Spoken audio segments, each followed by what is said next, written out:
U Rwanda rubandanya kwibuka jenoside yakorewe abatutsi. President Paul Kagame asaba abafise ico barunegura kuruha agahengwe muri ibi bihe ruriko ruribuka. Niba ari ku munsi wo kwibuka mwakwihangana mukadufasha kwibuka gusa.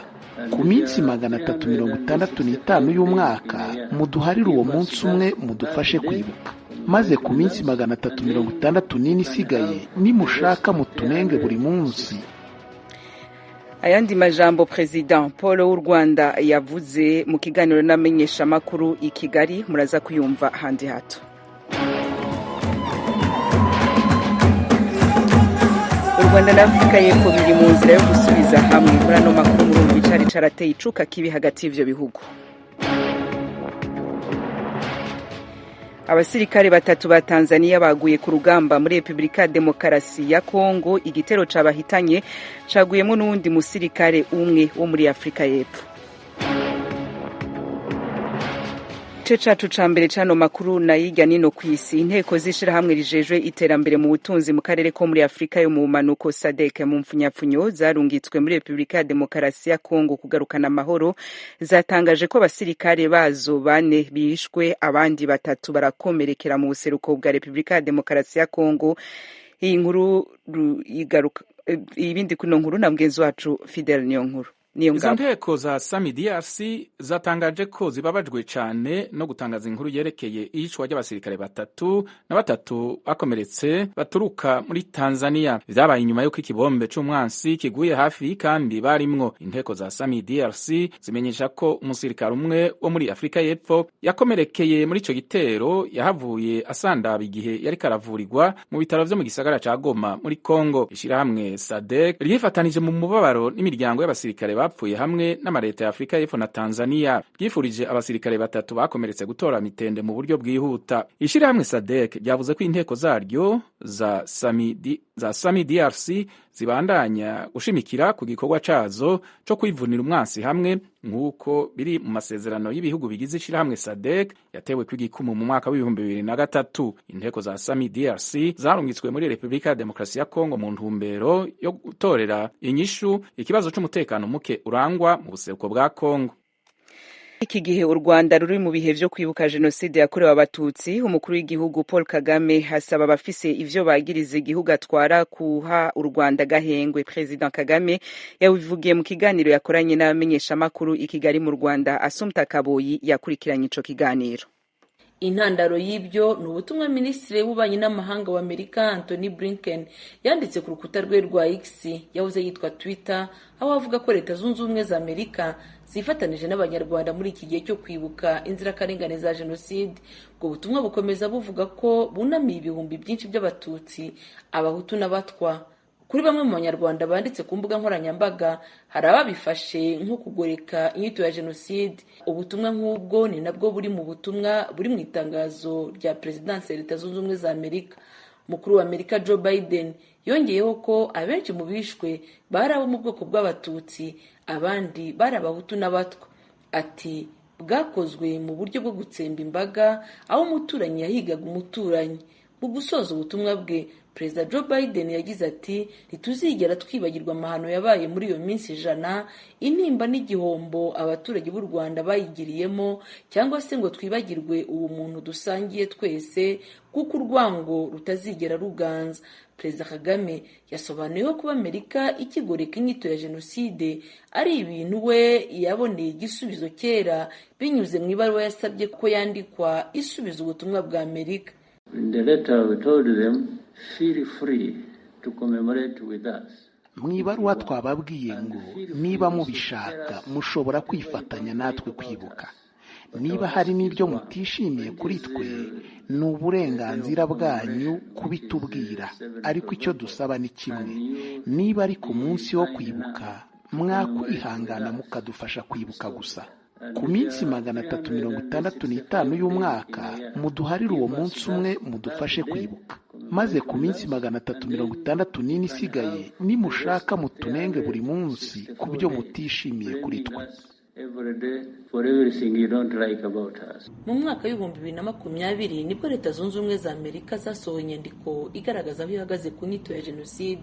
Muri iyi nyandiko iragira iti mu by'ukuri imwe mu ngamba zikomeye twafata kugira ngo twirinde amarorerwa ya rubanda atazongera kubaho ni ukubungabunga amateka y'ibyabaye.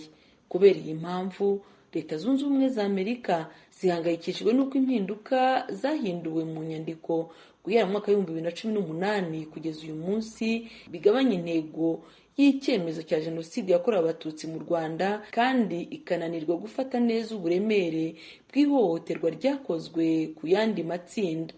Abahutu n'abandi benshi nabo bishwe mu gihe cya jenoside, harimo n'abishwe bazira ko barwanije amarorerwa yakorwaga. Kunanirwa kubaha no kwibuka abahohotewe byerekana ishusho ituzuye y'iki gice cyijimye cy'amateka. Hagati aho mu gitondo cyo kuri uyu wa mbere muri village Urugwiro, Perezida Kagame yahuye n'uwahoze ari Perezida wa Leta Zunze Ubumwe za Amerika Bill Clinton, wayoboye intumwa zagenwe na Perezida Joe Biden kwitabira kwibuka ku nshuro ya 30 jenoside yakorewe abatutsi.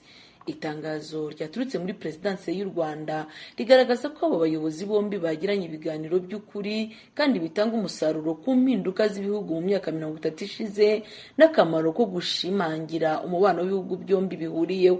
Iryo tangazo rivuga ko baganiriye kandi ku bibazo by'umutekano mu karere kandi bemeza ko hakenewe igisubizo cya politike gikemura intandaro y'amakimbirane mu burasirazuba bwa Kongo. Muri iki kiganiro n'abanyamakuru, umukuru w'igihugu yanashubije ku kibazo cy'uko abamunenga bavuga ko ari umunyagitugu, abandi bakavuga ko ahorana indoro iteye ubwoba, nyamara we siko abibona. Niba wibaza ko Kagame wo mu myaka 20 ishize ari ubona ubu, ibyo ni ukumwibeshyaho. Ukurikije ibihe twarimo icyo gihe ukabirengaho ugaseka, byaba ari ikinyoma, byaba ari nko kwishushanya, kwibwira ko ibintu bigenda kandi byose ari bibi. Uko byagenda kose, uwo Kagame ukunda cyangwa udakunda ni uwo nyine. Sinkeneye ko hari unkunda cyangwa unyanga ngo mbeho ubuzima bwanjye. Kubaho kwanjye simbikesha umuntu uwo ari we wese cyangwa se igihugu runaka, kabone n'ubwo byaba bikomeye gute. Kwibuka ku nshuro 30 byitabiriwe mu buryo budasanzwe n'umubare munini w'abakuru b'ibihugu n'abahoze bayobora ibihugu byabo. Umuhango nk'uyu uhuza abashyitsi bakomeye waherukaga kuba mu kwibuka ku nshuro 25. Leta y'u Rwanda ivuga ko kwibuka mu buryo bugari butumira abayobozi bo hirya no hino ku isi bizajya biba buri myaka 5. Assumpta Kaboyi, Ijwi ry'Amerika, i Kigali. Afrika y'Epfo rero Cyril Ramaphosa ari mu bategetsi batandukanye bijya nino ku isi bitabiriye imihango yo kugurura indwi yo kwibuka ku nshuro ya 30 mu gihugu cy'u Rwanda. Kuba Perezida wa Afrika y'Epfo yaragiye mu Rwanda vyatanze icizere ku mpande zitandukanye ko hoba hari ikigiye gukorwa kugira ngo imigenderanire hagati y'ibihugu ivemwo agatotsi burundu. Ariko none imigenderanire y'u Rwanda na Afrika y'Epfo yatosekaye kubera iki? Muri iyi nkuru mugiye kumva Themistocle Mutijima aragaruka ku vyaranze umubano wa Afrika y'Epfo n'u Rwanda n'abatumye ujamwo agatotsi. Uruzinduko rwa Perezida Cyril Ramaphosa wa Afrika y'Epfo mu Rwanda nirwo rwabaye inkuru c'amarenga ko ibintu bishobora kuba byenda gusubira mu buryo. Uyu mutegetsi yageze mu Rwanda mu mpera z'icyumweru gishize, aho yitabiriye umuhango wo gutangiza ibikorwa byo kwibuka ku nshuro ya 30 jenoside yakorewe abatutsi wabaye kuri iki cyumweru. Nk'uko yabigarutseho mu kiganiro yagiranye na televiziyo SABC yo muri Afrika y'Epfo, Perezida Ramaphosa yavuze ko ari mu rwego rwo gusubiza ubutumire bwa mugenzi we w'u Rwanda. Mbere y'uwo muhango, abategetsi bombi, ni ukuvuga Perezida Paul Kagame w'u Rwanda na Ramaphosa wa Afrika y'Epfo, bari bagiranye ibiganiro. Kimwe mu bibazo bya vuba bisa n'ibihanganishije ibihugu byombi ni umutwe w'ingabo w'ibihugu byo mu karere k'amajyepfo ya Afurika SADC woherejwe kurwanya umutwe wa M23 mu burasirazuba bwa Kongo. Igihugu cya Afurika y'Epfo kikaba ari cyo kiyoboye ubutumwa bw'izo ngabo. Ni ubutumwa ubutegetsi bw'u Rwanda bwamaganiye kure kugeza no kugusaba umuryango w'ubumwe bwa Afurika kutabushyigikira. Mu kiganiro n'abanyamakuru kuri uyu wa mbere, Perezida Kagame yavuze ko yaganiriye na mugenzi we ku bibazo bihari ndetse yongeraho ko yanyuzwe n'ibiganiro bagiranye.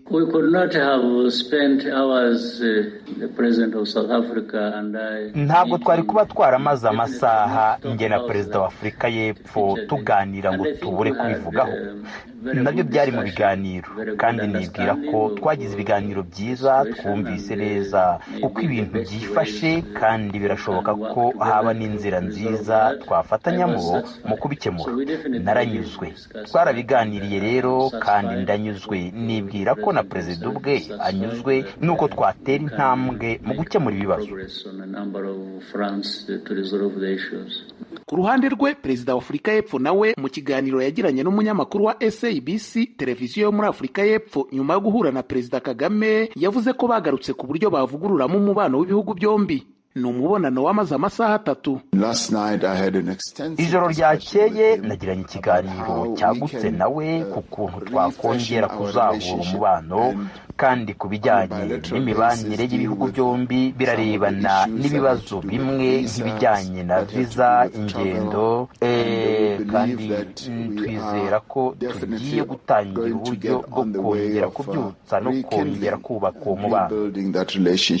Ku kibazo cyo mu burasirazuba bwa Kongo naho perezida Ramaphosa yavuze ko yakiganiriyeho na perezida Kagame ndetse bemeranya ko inzira y'ibiganiro bya politiki ariyo yatanga umuti kurenza igisubizo cy'ingufu za gisirikare. Itokorwa ry'umubano wa Afurika y'Epfo n'u Rwanda ryaturutse bwa mbere ku iyicwa rya Colonel Patrick Karegeya wahoze akuriye ubutasi bw'u Rwanda wiciwe muri hoteli i Johannesburg mu 2013. Iryo ryaje rikurikira iraswa rya General Kayumba Nyamwasa wahoze ari umugaba w'ingabo z'u Rwanda warasiwe muri Afurika y'Epfo mu 2010 ariko warokoka icyo gitero.